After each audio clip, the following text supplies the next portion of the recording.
Revisitando Kardec. Episódio 1. O Universo Invisível. E se a maior parte da realidade simplesmente escapasse aos nossos sentidos?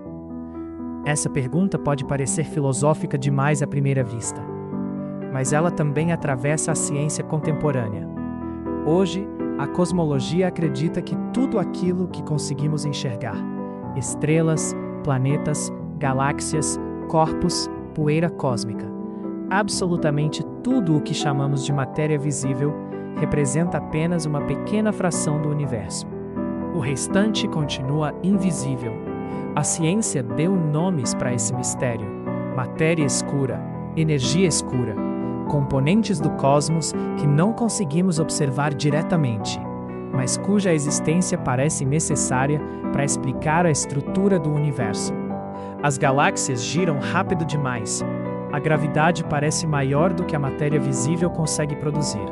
Existe alguma coisa ali, algo invisível, algo que não vemos, mas percebemos pelos efeitos. E talvez seja exatamente isso que torna essa descoberta tão filosoficamente perturbadora.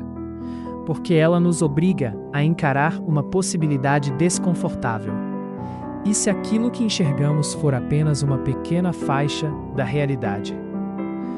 E foi justamente pensando nessa pergunta que uma observação me chamou a atenção ao revisitar o Livro dos Espíritos, um conceito específico apresentado por Kardec, o chamado fluido universal.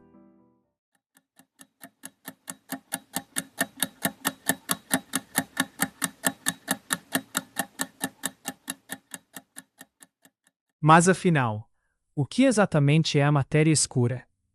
A resposta mais honesta talvez seja: nós ainda não sabemos completamente. E talvez seja justamente isso que torna tudo tão fascinante. Porque a matéria escura não foi descoberta da maneira como normalmente imaginamos uma descoberta científica. Ninguém olhou para um telescópio e enxergou: ali está ela. Na verdade, a matéria escura aparece como uma espécie de ausência. Os cientistas começaram a observar algo estranho no comportamento das galáxias. Elas giravam rápido demais. Rápido a ponto de que, pela quantidade de matéria visível existente nelas, simplesmente deveriam se desfazer. Mas elas não se desfazem, como se existisse alguma estrutura invisível mantendo tudo coeso. E então surgiu uma hipótese impressionante.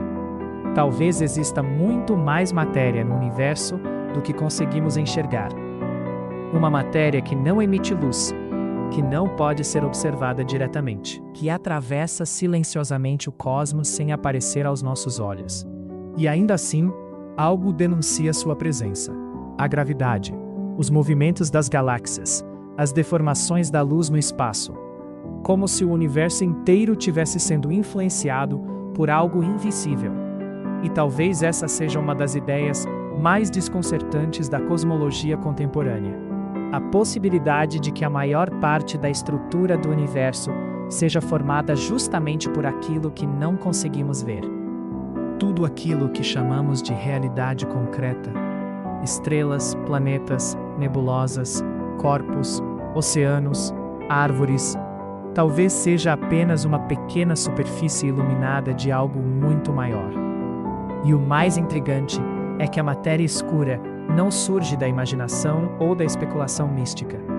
Ela surge porque o universo parece se comportar como se ela estivesse lá, mesmo invisível, mesmo inacessível diretamente. Nós não vemos a matéria escura. Nós percebemos os rastros que ela deixa na realidade.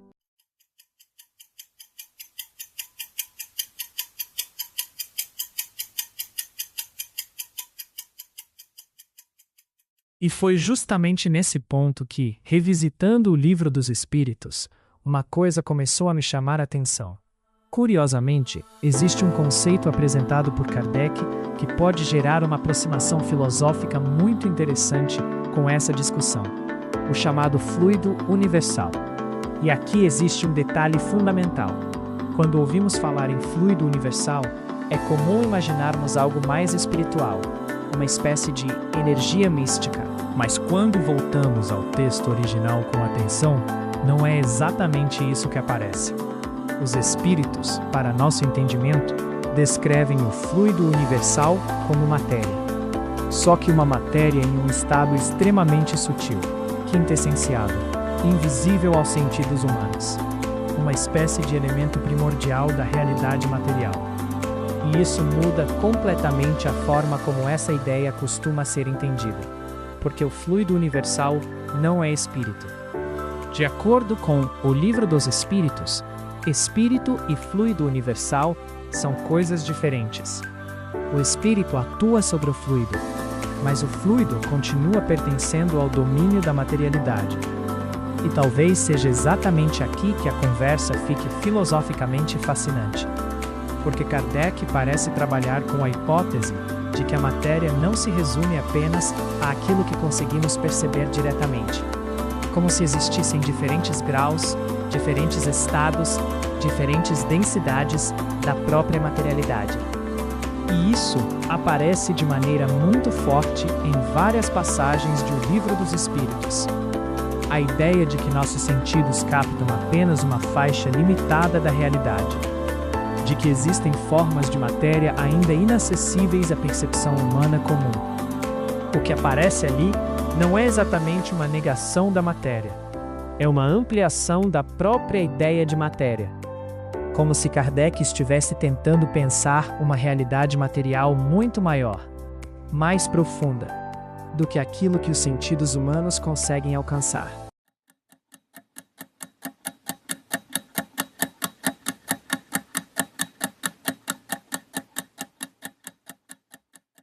E existe um trecho de O Livro dos Espíritos que torna toda essa discussão ainda mais impressionante. A questão 36. Kardec pergunta sobre o vazio absoluto. E a resposta recebida é extremamente provocadora até hoje. O que é vazio para ti está ocupado por uma matéria que escapa aos teus sentidos e aos teus instrumentos. Pensa no impacto filosófico dessa frase.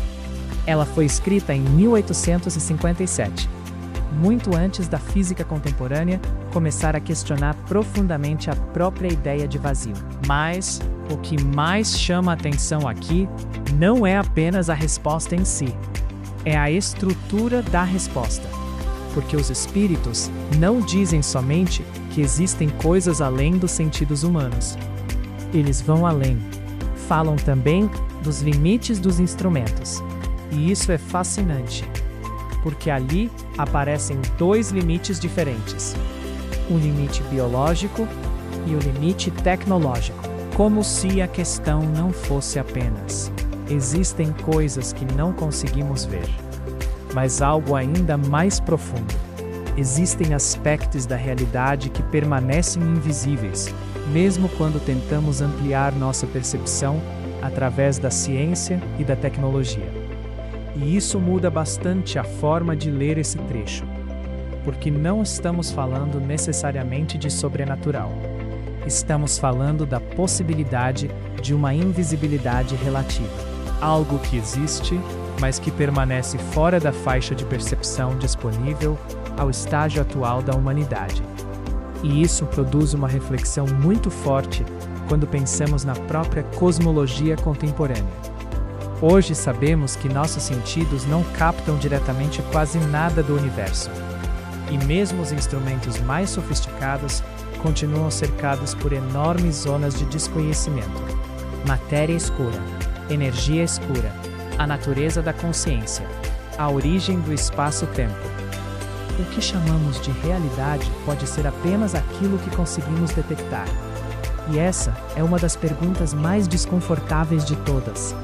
O invisível é inexistente ou apenas inacessível ao nosso atual modo de perceber?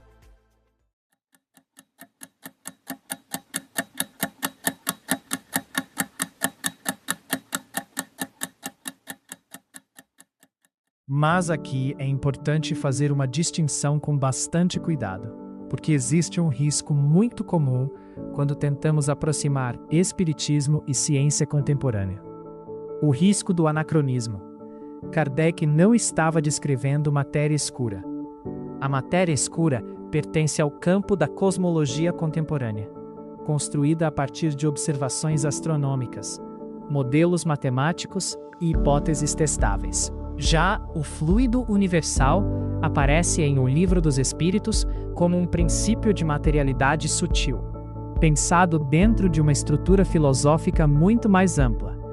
E isso precisa ser compreendido sem simplificações, porque o fluido universal não é espírito, mas também não é apenas matéria no sentido clássico que normalmente utilizamos hoje.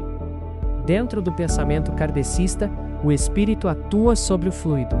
Existe uma relação entre consciência e materialidade, e isso é algo bastante diferente da forma como a cosmologia contemporânea pensa a matéria escura. Por isso, minha intenção não é afirmar que a matéria escura seja o fluido universal. Isso criaria mais confusão do que esclarecimento. O ponto mais interessante dessa aproximação aparece em outro lugar, no encontro entre duas percepções diferentes da realidade. De um lado, a cosmologia contemporânea reconhecendo que a maior parte do universo continua invisível e desconhecida.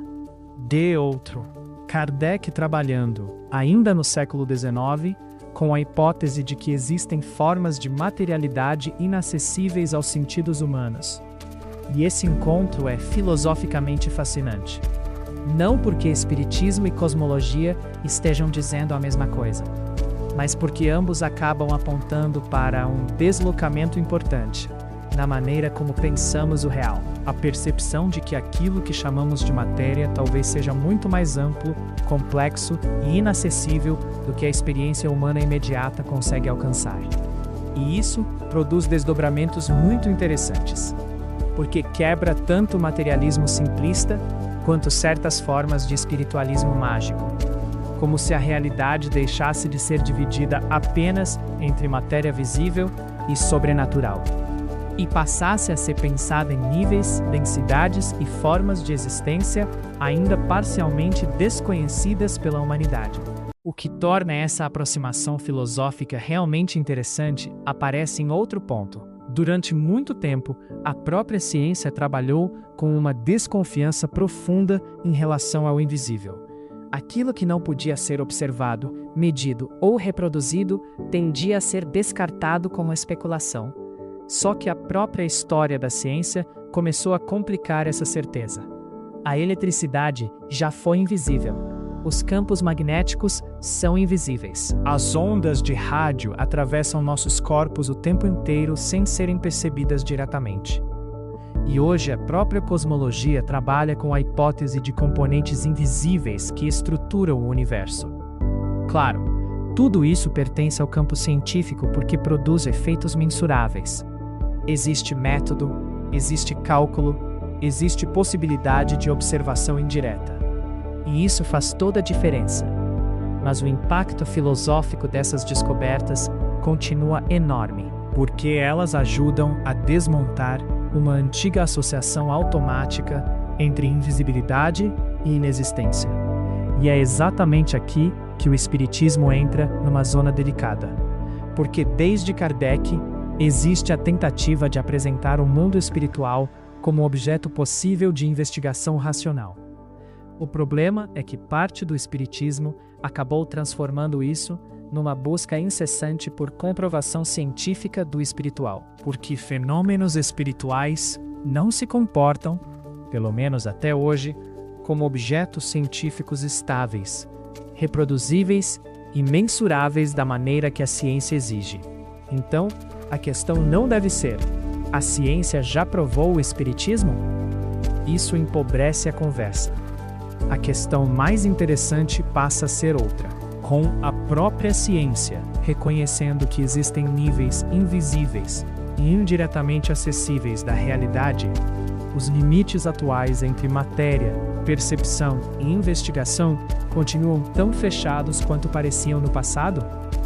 Essa pergunta não transforma a espiritualidade em ciência, mas também impede que o invisível seja descartado automaticamente apenas porque ainda não conseguimos enquadrá-lo completamente dentro dos modelos científicos atuais.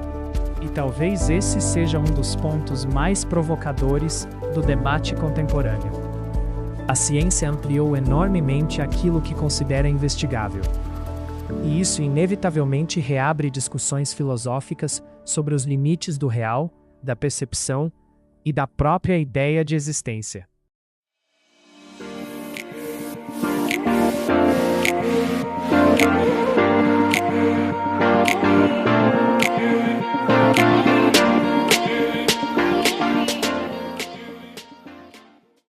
E o mais interessante de toda essa conversa é perceber que nenhuma dessas questões está realmente encerrada. Nem pela ciência, nem pelo espiritismo. Porque no fundo, ainda compreendemos muito pouco sobre a realidade que habitamos. E isso reabre perguntas enormes. A vida pode existir em formas completamente diferentes daquelas que conhecemos? A matéria realmente se destrói? Ou apenas se transforma em estados que ainda compreendemos parcialmente? O que os espíritos queriam dizer ao apresentar a tríade universal: Deus, Espírito e Matéria? Existe apenas uma maneira possível de produzir conhecimento científico? A ciência continuará rigidamente materialista ou começará a se abrir para problemas que hoje ainda considera impossíveis de investigar? E o próprio Kardec estava tentando criar uma religião ou uma forma alternativa de investigação da realidade? Porque essa é uma das partes mais esquecidas da história do Espiritismo. A tentativa de construir uma leitura racional e até experimental de fenômenos que escapavam às categorias tradicionais da época. Mas isso também abre outro problema enorme. Se o Espiritismo se propõe investigativo, como lidar com as autoridades mediúnicas? Como evitar que experiências subjetivas se transformem em verdades incontestáveis? Como distinguir investigação de dogmatização? Essas perguntas continuam profundamente atuais. E revisitar Kardec hoje não significa buscar respostas definitivas. Significa recuperar a coragem de pensar questões difíceis, sem encerrá-las rápido demais. Porque quanto mais investigamos a realidade, mais percebemos o tamanho daquilo que ainda não compreendemos.